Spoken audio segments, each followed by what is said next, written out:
Hello বন্ধুরা, আজকের এই ভিডিওতে আমরা 2025 সালের প্রথম পরীক্ষার নতুন নিয়ম অনুযায়ী যে তোমাদের পরীক্ষা হবে নতুন হলিস্টিক রিপোর্ট অনুযায়ী 2025 সালের প্রথম পরীক্ষা তৃতীয় শ্রেণী বিষয় হচ্ছে আমার গণিত অঙ্ক বিষয়ের পরীক্ষার প্রশ্ন। সে প্রশ্ন সম্পর্কে একটা নতুন প্রশ্ন সম্পর্কে আমরা আলোচনা করব। এই প্রশ্নগুলো কিন্তু তোমরা অবশ্যই ভালো করে দেখে যাবে, কারণ এই প্রশ্নগুলো কিন্তু তোমাদের পরীক্ষায় আসতে চলেছে। পরীক্ষাতে যদি 20-র মধ্যে 20 পেতে চাও এই প্রশ্নগুলো কিন্তু তোমরা অবশ্যই দেখবে, ঠিক আছে? আর ভিডিওটি যদি ভালো লেগে থাকে অবশ্যই একটা লাইক করে দিও, সাবস্ক্রাইব করে দিও এবং তোমার যে বন্ধু রয়েছে বন্ধুদের মধ্যে শেয়ার করে দিও। তোমরা এখানে দেখতেই পাচ্ছ নিরবিচ্ছিন্ন সার্বিক মূল্যায়ন 2025 সালের একটা প্রশ্নপত্র, ঠিক আছে? 2025 সালের প্রশ্নপত্র, প্রথম পর্যায়ক্রমে 1, শ্রেণী তৃতীয়, বিষয় আমার গণিত। সময় দেওয়া হবে তোমাদের 40 মিনিট। পরীক্ষা হবে 20-র মধ্যে। এখানে তোমার বিদ্যালয়ের নাম, এখানে ছাত্রছাত্রী তোমার নাম লিখতে হবে, এখানে তোমার বিভাগ এবং এখানে তোমাদের ক্লাসের যে রোল রয়েছে সেটা লিখতে হবে। বেশি কথা না বলে দেখো প্রশ্ন কি আছে। এটা আমার গণিত অঙ্ক পরীক্ষার প্রশ্ন, 2025 সালের প্রথম পরীক্ষার প্রশ্নপত্র, ঠিক আছে? দেখো প্রশ্ন কি আছে। ফাঁকা ঘরে সঠিক সংখ্যা আমাদের বসাতে বলেছে, ঠিক আছে? এখানে দেখো ক নম্বর প্রশ্ন বলছে 1, 1-এর পর 3 আছে, 3-এর পর 5, 5-এর পর এগুলো সব বেজোড়া সংখ্যা এখানে বসাতে হবে। 5-এর পর হবে 7, 7-এর পর হবে 9, 9-এর পর এগুলো কিন্তু তোমাদের বইয়ে রয়েছে। 9-এর পর আছে 11, 11-এর পর কত হবে? 13 হবে। 1-এ 3 13, 13-এর পর হবে 15, 15-এর পর দেখো লেখা আছে 17। তাহলে এখানে 7 হবে, এখানে 13 হবে, এখানে 15 হবে, এখানে 17 হবে, হয়ে গেল।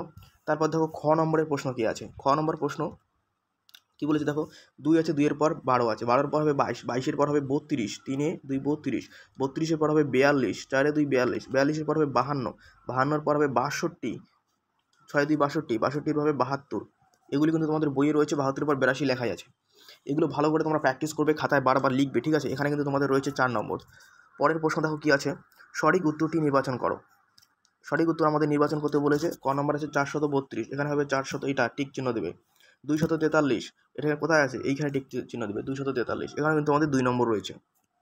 3 নম্বর প্রশ্ন দেখো, এই চিহ্ন এবং এই চিহ্ন, লেটার দান এবং গেস দান আমাদের বসাতে বলেছে, বড় এবং ছোট। এখানে 235, এখানে 435, কোনটা বড়? 435 বড়, তার জন্য আমরা 435-এর দিকে 2টা মাথা দিব, এই চিহ্নটা বলবে, ঠিক আছে? তারপরে 387 এবং 378, 387 বড়, তাহলে এদিকে 387-এর এদিকে 2টো মাথা থাকবে, হলো। এবার দেখো 4 নম্বরের প্রশ্ন কি বলেছে। 4 নম্বর বলেছে কথায়। দেখো কথায় আমাদের এগুলো কীভাবে লিখতে হবে।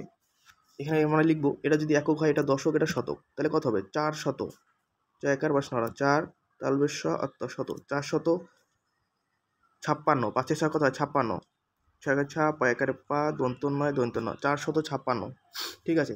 এটা লিখবো আমরা 500, 5 আছে, 567, 67, ঠিক আছে? 567। পরের প্রশ্ন দেখো কি বলেছে। 5 নম্বর প্রশ্ন বলেছে নিচের প্রশ্ন যে কোনো একটি প্রশ্নের উত্তর দিতে বলেছে আমাদের, যে কোনো একটি প্রশ্নের, ঠিক আছে? এখানে 2টি প্রশ্ন রয়েছে, 10 নম্বর রয়েছে। দেখো কি আছে। মিহির বাজারে গিয়ে 160 টাকার চাল, 35 টাকার চিনি এবং 8 টাকার নুন কিনেছে। সে মোট কত টাকার জিনিস কিনেছে? যেহেতু মোট বলেছে সেহেতু কিন্তু আমাদের এটা যোগ হবে।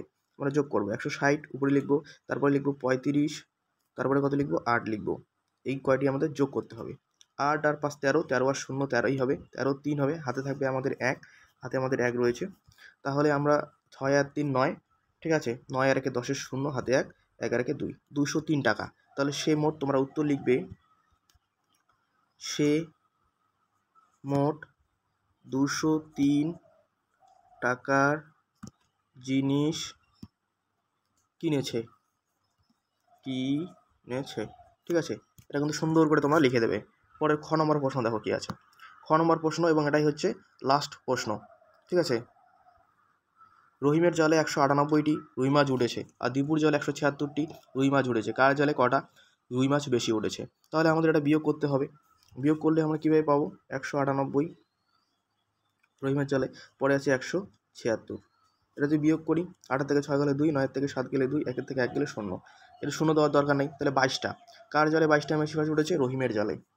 রহিমের জালে যেহেতু 198 তো বেশি রয়েছে, 176 থেকে 198 বেশি, তাহলে রহিমের জালে। উত্তর লিখবো, রহিমের জালে